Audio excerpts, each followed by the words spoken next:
Cold drinks are officially on the menu, and a Latte Shakerato is a creamy, refreshing twist on a classic iced latte.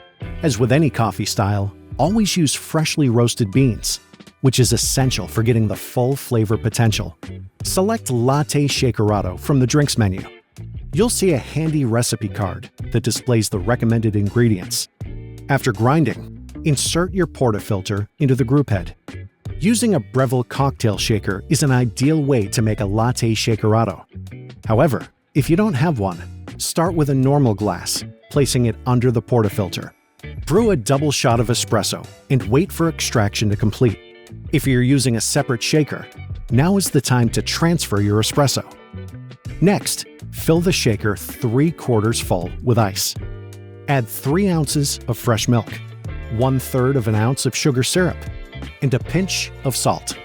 Secure the lid firmly and shake vigorously before serving into a glass with ice.